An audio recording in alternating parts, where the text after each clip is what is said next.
ओम श्री लक्ष्मी देवाय नमः। ओम श्री लक्ष्मी देवाय नमः। ओम श्री लक्ष्मी देवाय नमः। ओम श्री लक्ष्मी देवाय नमः। ओम श्री लक्ष्मी देवाय नमः। ओम श्री लक्ष्मी देवाय नमः। ओम श्री लक्ष्मी देवाय नमः। ओम श्री लक्ष्मी देवाय नमः। ओम श्री लक्ष्मी देवाय नमः। ओम श्री लक्ष्मी देवाय नमः। महाराज धर्मध्वज, आंखें खोलिए।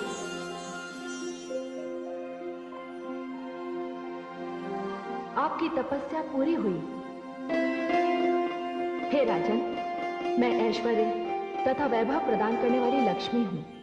बताइए, आपकी क्या मनोकामना है? हे देवी लक्ष्मी, आपको मेरा प्रणाम। देवी, मैं संतानहीन हूं। संतान की कामना से मैं आपकी तपस्या कर रहा था। मैं जानती हूं कि आप मुझे पुत्री के रूप में प्राप्त करने के लिए इतनी कठिन तपस्या कर रहे थे। आपके स्थान पर कोई और होता तो वो मुझसे वैभव मांगता, संपत्ति मांगता, पुत्र की कामना करता। किंतु आपने पुत्री की कामना करके संसार में नारी का गौरव बढ़ाया है। कन्या की कामना करके आपने ये सिद्ध कर दिया कि पुत्र और पुत्री दोनों ही समान होते हैं, उनमें कोई अंतर नहीं होता। अतः मैं आपको आपका मनवांछित वरदान देती हूं। मैं निश्चित समय पर आपके परिवार में जन्म लूंगी और मैं आपको विश्वास दिलाती हूं कि पुत्री की कामना करके आप गौरव और श्रद्धा के पात्र बनेंगे। मैं पुत्री रूप में इसका ध्यान रखूंगी। हे देवी, मेरा आपको कोटि कोटि प्रणाम। नहीं नहीं महाराज, अब आप मेरे चरण नहीं छू सकते, क्योंकि पिता पुत्री के लिए श्रेष्ठ है और मैं आपकी पुत्री होने का वरदान आपको दे चुकी हूं।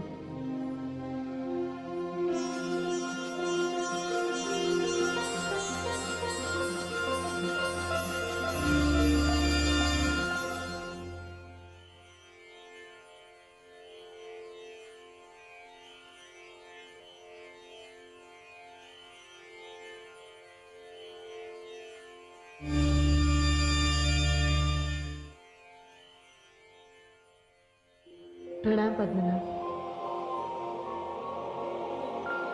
देवी गंगे। हाँ पद्मनाभ। आपको तो अभी धरती पर जाना होगा, क्योंकि आपके श्राप से देवी सरस्वती धरती पर बहने वाली नदी के रूप में जा चुकी हैं। हे पद्मनाभ, उन्होंने मेरे प्रति और देवी लक्ष्मी के प्रति घोर अन्याय किया है। वो थार क्षेत्र को जल देने गई है, किंतु एक दिन थार मरुभूमि बन जाएगा। अपने क्रोध पर अंकुश लगाइए गंगे। जाना तो आपको भी पड़ेगा धरती पर। वहां प्रयाग नाम की नगरी में आपका यमुना और देवी सरस्वती का संगम होगा। किंतु हे पद्मनाभ, मैं पृथ्वी पर नहीं जाना चाहती। प्रभु, मेरे साथ अन्याय हुआ है। देवी सरस्वती ने मुझे श्राप देकर पापियों की कृपा दृष्टि पर छोड़ दिया है और मुझे आपके चरणों से दूर कर दिया है प्रभु। नहीं देवी गंगे, उन्होंने क्रोध में ही सही, किंतु आपको बहुत उच्च स्थान दिलवा दिया। उन्होंने तो आपको पापनाशनी बना दिया। आपके स्पर्श मात्र से पापियों के पाप धुल जाएंगे। आपको धरती पर ले जाने की भूमिका बनने वाली है। मैं जानता हूं आप विष्णु लोक छोड़कर नहीं जाना चाहते, किंतु अब यह संभव नहीं। महादेवी लक्ष्मी धरती पर श्राप के अनुसार तुलसी के रूप में जन्म लेने का निर्णय कर चुकी है। आपको धरती पर जाना ही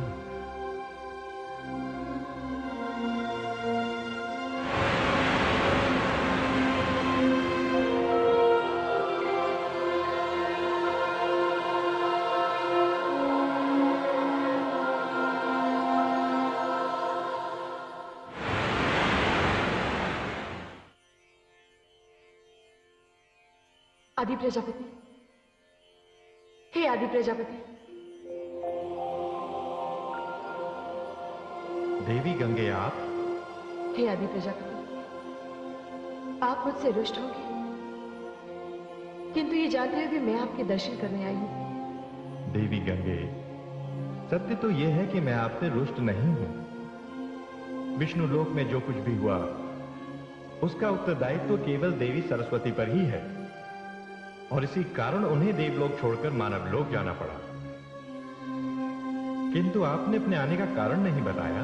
हे आदि प्रजापति, श्राप तो मुझे भी मिला है, किंतु मैं आपसे विनती करने आई हूं कि आप मुझे ब्रह्मलोक में निवास करने दें।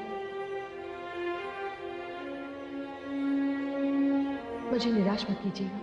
नहीं देवी गंगे, मैं आपकी बात नहीं टालूंगा क्योंकि आप शरणागत हैं, किंतु मैं जानता हूं कि आपको धरती पर जाना ही होगा और उसके लिए आप विवश कर दी जाएंगी, क्योंकि देवी सरस्वती का शाप अपना प्रभाव तो दिखाएगा अवश्य। हे आदि प्रजापति, जब वो अपना प्रभाव दिखाएगा तब दिखाएगा, किंतु तब तक तो आप मुझे अपने कमंडल में स्थान दे दें। यदि आप विधाता से यह कहने आई हैं कि वो भविष्य नहीं जानता, तो मैं आपके भ्रम को नहीं तोड़ूंगा, किंतु होगा वही जो मैंने कह दिया। अब आइए और अपनी इच्छा पूर्ति हेतु इस कमंडल में प्रवेश कीजिए।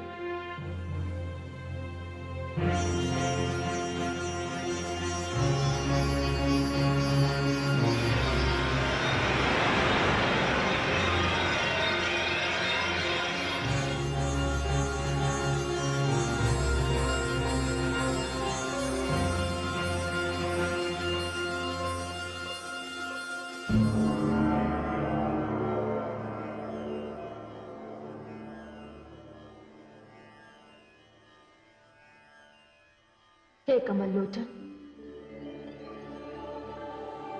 अब विदा का समय है।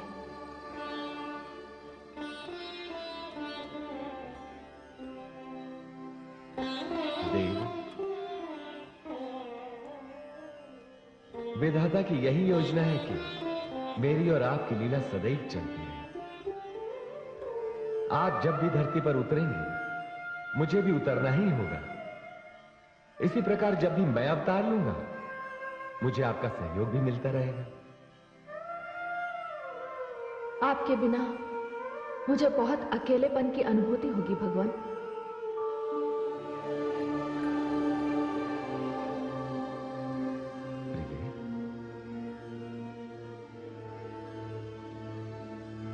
मैं और आप दो होकर भी एक ही, हमें अधिक समय तक एक दूसरे से अलग नहीं रखा जा सकता। हो सकता है यह भी विधाता की योजना का एक अंग हो। आज्ञा दीजिए भगवान।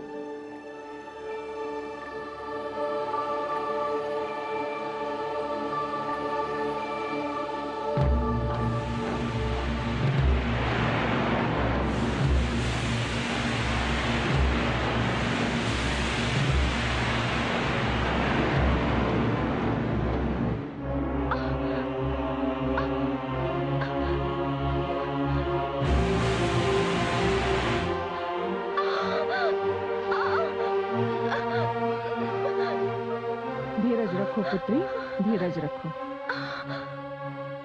सब ठीक हो जाएगा। धीरज रखो, धीरज रखो।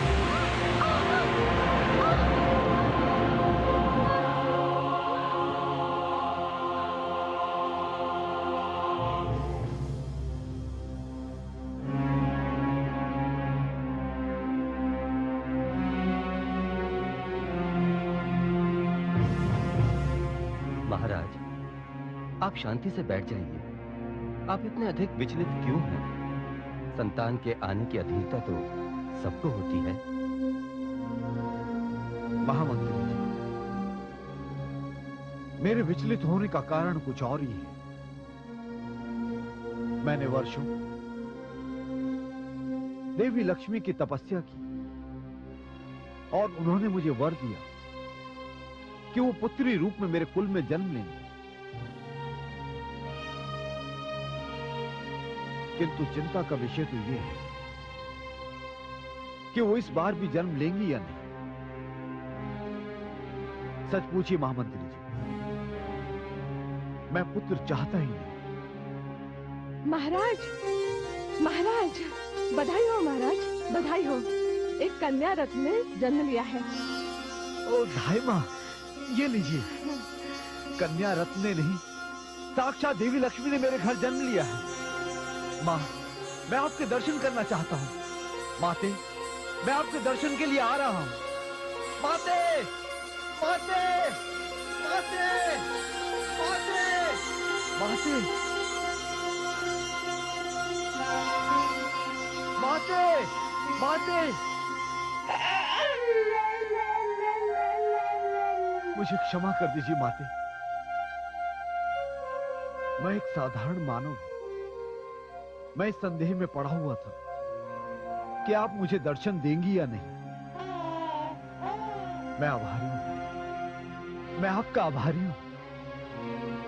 आपने मुझे धन्य कर दिया।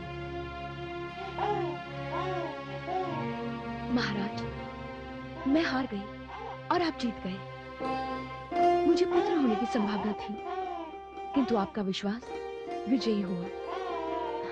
लीजिए महाराज, आपकी पुत्री।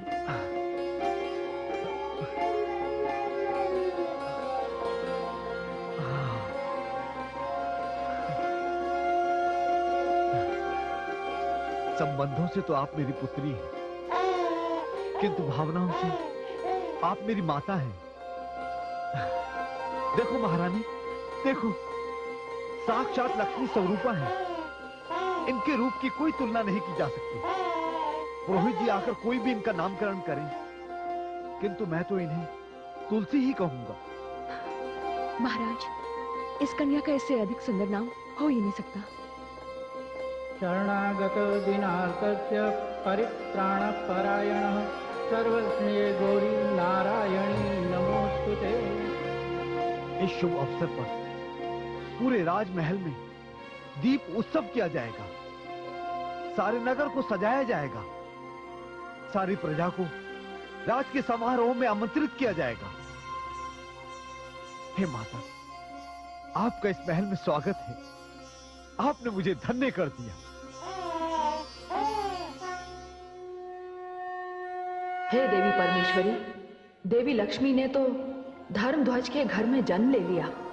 हाँ महादेवी, धर्मध्वज की सारी नगरी में उत्सव मनाया जा रहा है, किंतु इस समय जो सबसे अधिक अस्त व्यस्त हैं, वे हैं हमारे भगवान विष्णु, जिन्हें अपनी प्रिया लक्ष्मी अर्थात तुलसी के लिए संसार में एक असुर के रूप में अवतरित होना पड़ा। क्या? हाँ महादेवी, जिस प्रकार धर्मध्वज के महल में तथा नगरी में कन्या के जन्म का उत्सव चल रहा है, उसी प्रकार दानवों की एक नगरी में दानव कुमार शंखचूड़ के जन्म का उत्सव भी मनाया जा रहा है। हे देवी परमेश्वरी, ये दानव कुमार शंखचूड़ कौन है? महादेवी, ये दानवों का भावी सम्राट है। ये भगवान श्री विष्णु का अंशावतार है। किंतु हे देवी परमेश्वरी, दानवों में ये अंशावतार क्यों?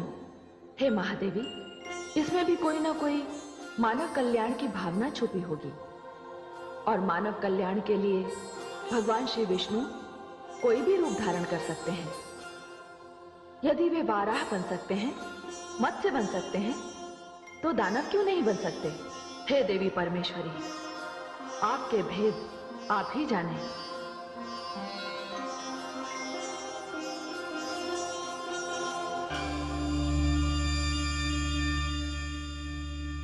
नारायण नारायण।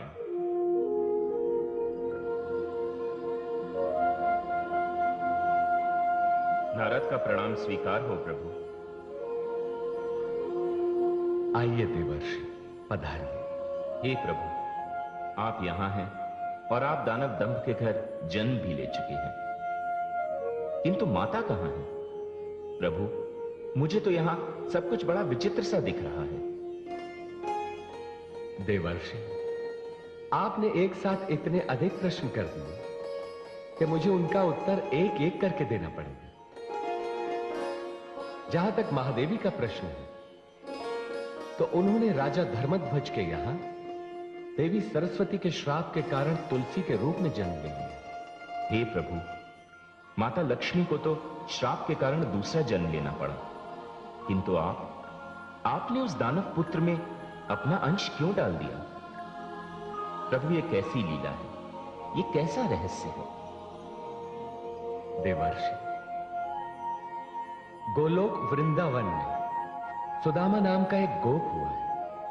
उसे श्री कृष्ण प्रिया राधा ने राक्षस होने का श्राप दे दिया। अब मुझे देवी लक्ष्मी की मुक्ति के लिए उस राक्षस में अपना अंश डालना पड़ा। प्रभु, किंतु आपने उसी दानव में अपना अंश क्यों डाला?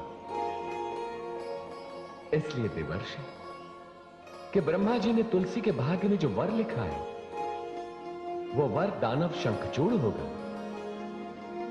नारायण नारायण। हे लीला पुरुष, मैं समझ गया, किंतु आपकी इस लीला को देखने के लिए मुझे वर्षों प्रतीक्षा करनी पड़ेगी। नहीं देवर्षि, ब्रह्मा जी की लेखनी के अनुसार देवी तुलसी जन्म लेने के पश्चात ही बड़ी हो जाएंगी, और यही स्थिति दानव कुमार शंखचूड़ की भी रहेगी। प्रभु, मैं बड़ी व्याकुलता से इस लीला को देखने की प्रतीक्षा करूंगा। मुझे आज्ञा दें, मैं चलता हूं। नारायण नारायण।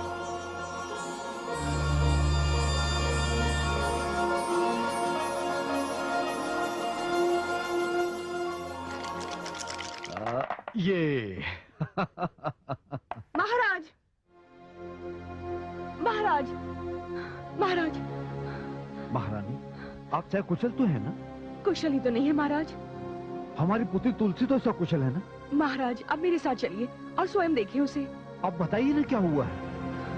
महाराज, बड़ा ही विचित्र दृश्य है। वो इस प्रकार बड़ी होती चली जा रही है कि ऐसा लगता है कुछ ही पलों में वो युवा कन्या हो जाएगी। ये आप क्या कह रही हैं? चलिए हम चलकर देखते हैं। आइए।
आपके जाने के पश्चात बालिका स्वयं पालने से नीचे उतर आई, और अब देखिए।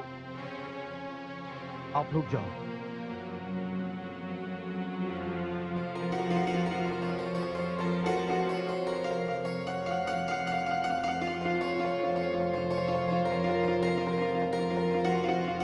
आप देख रही हैं ना, मैंने आपसे कहा था ना कि हमारे घर साक्षात लक्ष्मी ने जन्म लिया है। हे माते, हम पर कृपा दृष्टि रखना।